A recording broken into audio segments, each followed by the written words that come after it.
मैं नेहा जैन कमल इस चैनल में आपका स्वागत करती हूँ। नज़र डालते हैं आज की ताज़ा खबरों पर। जी हाँ, हम आपको दिखा रहे हैं पाली में आने वाले लोकसभा चुनाव में किस तरह कांग्रेस के प्रत्याशी बद्रीराम जाखड़ का चयन हुआ। दिनांक 30 मार्च को पाली जिला कांग्रेस और पाली शहर के ब्लॉक कांग्रेस कमेटी के संयुक्त तत्वाधान में आज कांग्रेस भवन पाली में लोकसभा प्रत्याशी बद्रीराम जाखड़ का कांग्रेस जिलाध्यक्ष सुनीला चढ़ावास ने साफा व ब्लॉक अध्यक्ष महबूब टी ने द्वारा माला पहनाकर भव्य स्वागत किया। ये जानकारी देते हुए पाली जिला प्रवक्ता रफीक चौहान ने बताया कि तत्पश्चात पाली जिला अध्यक्ष सुनील चढ़ावास ने कार्यकर्ता व उपस्थित पदाधिकारियों से चुनाव में पूरी ताकत से जुटकर लोकसभा प्रत्याशी को विजय बनाने का आह्वान किया। लोकसभा प्रत्याशी बद्रीराम जाखड़ ने कार्यकर्ताओं को संबोधित करते हुए जोश भरते हुए कहा कि वर्तमान राजस्थान सरकार द्वारा पूर्व तय कार्यक्रम के अनुसार सरकार बनने के 10 दिन की घोषणा की थी, उसको 3 दिन में निभाया। वृद्ध पेंशन की बढ़ोतरी की। इन्होंने भी कड़वे शब्दों में कभी किसी से बात नहीं कही। मैं पूरे पाली लोकसभा का आपको उदाहरण दे सकता हूँ। कोई भी व्यक्ति इनके पास में गया, इन्होंने कभी मना नहीं किया। जितना सामर्थ्य था उतनी इन्होंने इनकी मदद की, चाहे गरीब हो, चाहे किसान हो, चाहे मजदूर हो, चाहे बेरोजगार हो, चाहे युवा हो, कोई हो। और गांव में रहने वाले किसान पुत्र हैं और पाली जिले में किसानों की जो समस्याएं हैं उनको लेकर समय समय पर आपने पैरवी की है और हमें पूरा विश्वास है, आशा है कि माननीय बद्रीराम साहब आप हिंदुस्तान की सबसे बड़ी पंचायत में एक बार पुनः पधारे और हमारे पाली जिले जो 3 समस्याएं हैं वो आपसे छुपी हुई नहीं, आप लगातार संघर्ष कर रहे हैं। रही बात, मैं जिला कांग्रेस कमेटी का अध्यक्ष हूं, आप सभी से हाथ जोड़ के निवेदन करता हूं कि हमारा मकसद सिर्फ और सिर्फ हाथ होना चाहिए।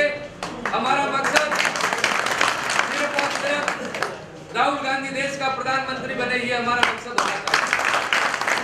इसलिए जाने अनजाने में हमारे द्वारा या किसी भी हमारे कांग्रेस के कार्यकर्ता के द्वारा कोई बात से किसी को आघात पहुंचा हो तो मैं जिला कांग्रेस कमेटी का मुखिया होने के नाते ये झोली फैलाता हूँ।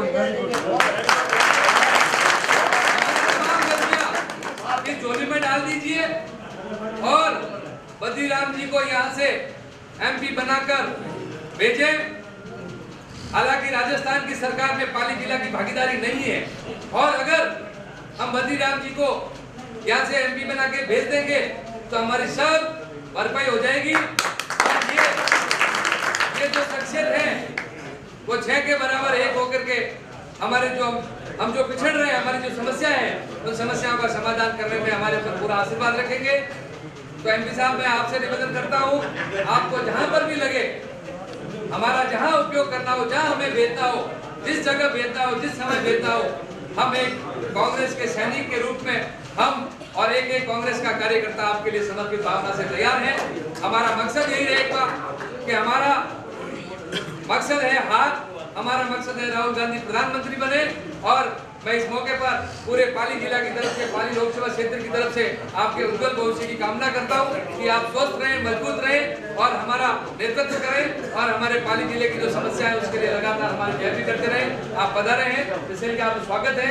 अब हमारे जो भी ब्लॉक अध्यक्ष गण पधारे हैं, आराम से अनुशासनता से ब्लॉक अध्यक्ष गण है, पीसीसी पदाधिकारी गण है और वरिष्ठ कांग्रेस जन है, एक पढ़ाकर बद्रीराम जी का स्वागत करें। और उसके बाद मैं एमपी साहब से निवेदन करूंगा कि आप हमें अगला मार्गदर्शन दें। तो आप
पार्षद साथी, सभी अग्रणी संगठनों के जिलाध्यक्ष, ब्लॉक अध्यक्ष, सभी प्रकोष्ठों के जिलाध्यक्ष, ब्लॉक अध्यक्ष और सभी समाज 29 अप्रैल तक सब कार्यकर्ताओं से एक कांग्रेस का अत्याचार सिपाही होने के नाते मैं वोटों की भीख मांग रहा हूँ।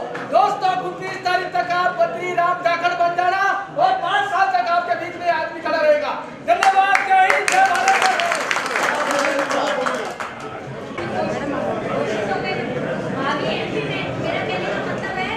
भावी एमपी जिनको हम बनाने जा रहे हैं, मेरे पूर्व वक्ताओं ने आपको सभी बातें कही है।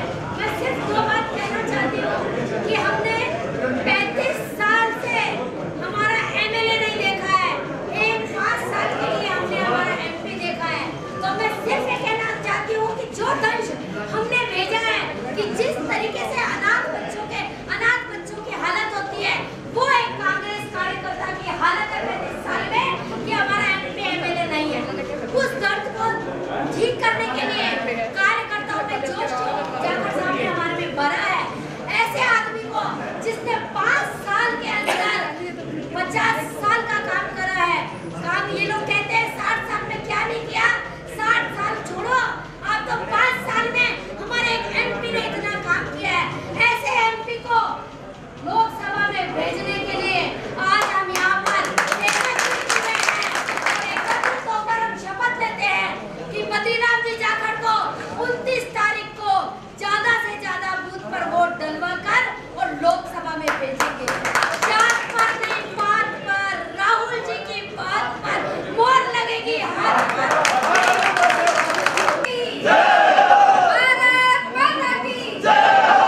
मैं आप लोगों ने सिर्फ एक बात कहनी चाहूँ, पिछले चुनाव में या पिछले समय में जो भी गलतियाँ हुई है, मानू हुई, आपको एक जाजम ने नीचे डालो, सब एक हो, संगठित हो। अब की अगर एमपी ने नहीं जितायो तो अपने वास्ते दिल्ली और जयपुर में और पाली में बोलने लायक कुछ नहीं बचेगा, खाली। वैसे भी जरा भी अभी आप जयपुर दिल्ली जान पाली की कोई बात कर रहा है कि किन मुद्दों से बात करना आया हो, दिल्ली हो गई, पाली राजस्थान में सरकार में अपनों का योगदान बिल्कुल जीरो। आज तक आपसी लड़ाई में गुटबा चीने महीने आप हमेशा हारता आया हूँ। बहुत वेगी हो, अब इन्हें बंद कर जाजम में नीचे डालो। हमारे अजीज अंकल वगैरह सब जो बात करी, बहुत अच्छी बात करी। चाहे गलती मारी हुई है, चाहे गलती आप हुई है, सब एक हो जाओ, अबे संगठित हो जाओ। सबने एक ही नारो देना पड़ेगा, मैं बद्रीराम जाखड़, मैं बद्रीराम जाखड़। जब तक चुनाव है हम सब बद्रीराम जाखड़ है, और जब तक हम ये सोच के चुनाव नहीं लड़ेंगे हम ये चुनाव नहीं जीत पाएंगे। इसलिए एक होकर, संगठित होकर, पूरी ताकत के साथ इस चुनाव में लगना है। ये सीट आ गई तो आगे सारी सीटें हमारी होगी, ये मैं आपको कहना चाहती हूँ। धन्यवाद। जय हिंद, जय भारत। भारतीय जनता पार्टी के इन 5 साल के कुशासन काम करने का मौका मिला है और जिस दिन से बद्रीराम जी जाखड़ साहब का टिकट फाइनल हुआ है, भारतीय जनता पार्टी ने ये मान लिया कि हम चुनाव हार रहे हैं और साथ ही इस चीज को बरकरार रखने के लिए यदि पाली जिले की कांग्रेस एकजुट हो गई तो दावे के साथ कहते हैं कि हम लोग पाली लोकसभा का चुनाव जीतेंगे और दिल्ली के अंदर राहुल गांधी जी प्रधानमंत्री बनेंगे। आप सभी का बहुत बहुत धन्यवाद और आप सभी से आग्रह है कि पूर्ण निष्ठा और ईमानदारी से अपने आप को स्वयं को बद्रीराम जी जाखड़ मानकर इस चुनाव में पूर्ण तरह से तन मन धन से लग जाए और बद्रीराम जी जाखड़ को जिताकर दिल्ली भेजे। बहुत बहुत धन्यवाद। पिटाव जरूर होता है, पर हम मना लेते हैं उसको। मैं आपको विश्वास देना चाहता हूँ कि कांग्रेस सब एकजुट है, कोई नाराज है तो उसको मनाने की कोई बात करना चाहता हूँ। पिछले लोकसभा चुनाव जब हुए थे उस समय आपको नहीं मिला था, कोई भी कारण रहे हो, आपकी सुपुत्री जी को टिकट मिला, वो 4 लाख वोटों से आ रहे थे। अब आपको टिकट मिला है, बिल्कुल आप ठीक कह रहे हो, 4 लाख वोटों से आ रहे हैं। मोदी जी की लहर थी और लोगों को 15 लाख रुपया खाता में आ रहा था। 15 लाख रुपया झूठा कह करके 15 लाख रुपये की वजह से लोगों ने वोट दे दिया और युवा ने 2 करोड़ नौकरियां देने की वजह से लोगों ने वोट दे दिया। अब आपको पता ही है, आप खुद मीडिया वाला हो, लोगों ने खाता में पैसा नहीं लगाई है। 2 करोड़ नौकरियां वाली झूठ बात है।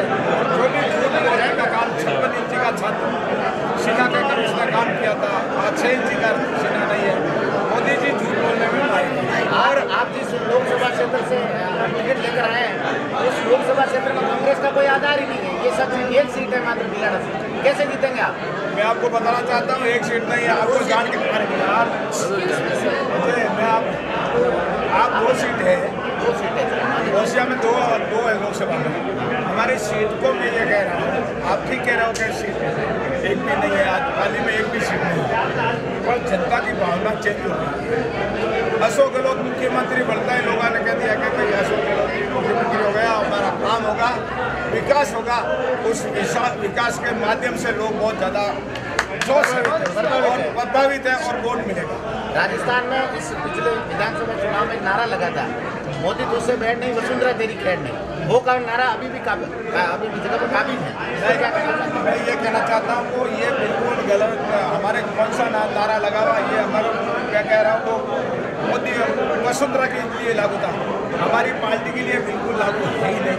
कोई कह रहे हैं तो गलत कह रहे हैं। हमारे अशोक गहलोत जी एक धन्यवादी नेता और काम करना में ईमानदारी से काम करता है। आप देखिए ये बढ़ते ही कितना काम किया है। गहलोत जी ने कर्जा माफी का आपने 5 दिन में घोषणा कर दी। गहलोत जी ने 2 करोड़ 42 लाख है जी का पानी का कनेक्शन है जी का वास्ते फ्री कर दिया गाँव में। गहलोत जी ने वो काम किया है जो 2 रुपये किलो अनाज देते थे, रुपये किलो अनाज कर दिया, तो लोगों को इतना बड़ा फायदा मिल रहा है। तो जनता चाहती है हमारा विकास हो, हमारे को कुछ फायदा मिले, तो जनता इसलिए वोट यहाँ पर कांग्रेस को देगी। ऋण माफी की बात करें तो केवल सहकारी समितियों में ही अभी तक ऋण माफ हुआ है। जो नेशनल बैंक है, जो चैनल पर अशोक जी गहलोत मुख्यमंत्री खुद आके घोषणा की थी, अभी तक किसान परेशान हो रहे हैं। मैं आपको माध्यम से बताना चाहता हूँ, आपने देखा कोऑपरेटिव में हो गया, कोऑपरेटिव हो गया। हाँ, ये हमारे वापस कमेटी बना दी है और हम सोच रहे हैं किसी को फायदा नहीं मिला, टाइम आते पैसा भर दिया है, हम उसको ही शामिल करना चाहते हैं। ये भी मैं कहना चाहता हूँ, उसकी कमेटी बनी हुई है।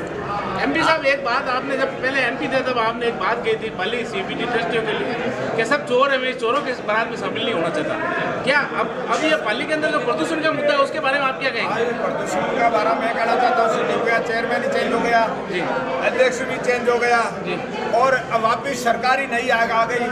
मैं ये कहना चाहता हूँ फैक्ट्री भी चले और किसानों को नुकसान नहीं, ये मैं चाहता हूँ। और ये मैं आपको विश्वास दे रहा हूँ, हमारे गहलोत जी ने उस दिन भाषण भी दिया था कि हम कोशिश करेंगे कि समाधान करेंगे इस मामले में। टिकट में देरी होने का क्या कारण रहा? टिकट का कहाँ देरी है? टिकट बहुत देरी से हुआ। टिकट कोई देरी वाली बात नहीं है, टाइम मत है। 1 महीना पहले एमपी का टिकट 1 महीना मिलना बहुत बड़ी बात है। ये कोई टिकट लेट में नहीं है, टिकट टाइम मत है। आप जिस लोकसभा से खड़े हो रहे हैं, भाजपा से आपके सामने केंद्रीय मंत्री हैं, सुप्रीम कोर्ट के वकील हैं, आपको पढ़े लिखे आपको मलाल है थोड़ा बहुत? मैं आपको बताना चाहता हूँ, आपने सुप्रीम कोर्ट की बात की तो मैं कहना चाहता हूँ, आप लोगों के सामने वकील है, केंद्रीय मंत्री है, नहीं जानता और बहुत पढ़ा लिखा है। मैं जनता का नब्ज कंट्रोल थी, मैं जनता कह रहे हैं कि ये हमारे वकील कोई काम नहीं है, लोगों से मिलते नहीं है, लोगों को काम नहीं हो रहा है, तो लोग चाहता है काम हो, हमारी सेवा हो। तो मैं ये चाहता हूँ कि ये पढ़ाई करके और वकील बन के तो ऊपर बात, मोदी जी को तो उसने कास कर दिया, पर जनता है उसके कास नहीं है, जनता है कांग्रेस के कास। ये मैं कहना चाहता हूँ आपको। तो लोगों ने 5 साल में किसी के बीच में जाकर कोई सुख दुख की बात ही नहीं की। एक सोजत रोड के अंदर अभी घटना हुई है, दलितों पर वहाँ एक वीरेंद्र पूनिया करके भूमाफिया, एक शंकरलाल जाट करके एक थानेदार है, वो भी जाट है, भूमाफिया जाट है, वो खुला आरोप लगा रहे हैं आप पे। मेरे पास रिकॉर्डिंग पड़ी है। तो बद्री जाखड़ के ये खास आदमी है और यहाँ सोजत रोड में गुंडागर्दी करे। बद्री जाखड़ ने इस थानेदार को लगाया, इसको सुरेंद्र को, सोजत रोड। मैं आपको बताना चाहता हूँ, जो मेरे को दलितों ने दिया है, रिकॉर्ड है मेरे। मैं बात बता रहा हूँ, हमारे पास दलित भी आए थे। हाँ, आए थे आपके पास, उन्होंने भी बताया। बता रहा हूँ, दलित भी आए थे, हमने बात भी की थी। पर एक बात बताना चाहता हूँ कि इस ठंडा को मैंने लगाया है, हमारे से पहले जो 2 महीना पहले, हमारे इससे पहला ही पता लगाया था। ये जरूर है कि दलितों के साथ में थोड़ा बहुत 19-20 लोगों ने बदमाशी की, तो मैं उसके लिए समझौता कराना में लगा हुआ। ये मैं कहना पाली जिले में बिल्कुल दिलाएंगे, क्यों नहीं दिलाएंगे। पाली जिले में सर बहुत लंबे समय से गुटबाजी चरम सीमा पर पहुंच चुकी है, उसको अब आप एकजुटता के लिए क्या पहल करेंगे? हम कम करेंगे नहीं, यही मैं कहना चाहता हूँ कि जो आप गुटबाजी आज आपको दिखी क्या गुटबाजी? मैंने बताओ, आज आप पत्रकार मौजूद थे, सभी हमारे यहाँ थे, गुटबाजी कौन सी थी? मैंने बताओ आज पूर्व विधायक भीमराज भाटी को लेकर क्या कहना है आप? आज के दिन कोई गुटबाजी नहीं दिख रही है और हम एक हैं, एक रहेंगे, ये कहना चाहते आप क्या मुद्दा लेके चुनाव लड़ना चाहते हैं? हमारा तो मुद्दा ऑलरेडी है। क्या मुद्दा? मैं अभी आपको भाषण में बताया था, वह मुद्दा है हमारे पास में। हम विकास का मुद्दा लेके लड़ेंगे। हमारे गहलोत साहब ने और राहुल गांधी ने एक बड़ा ऐतिहासिक काम किया कि 20% जनता को 72,000 खाता में डालेंगे। बहुत बड़ा काम किया है, बहुत बड़ी राहत दी है। काम उसके मुद्दा के ऊपर हम चुनाव सेवा का मुद्दा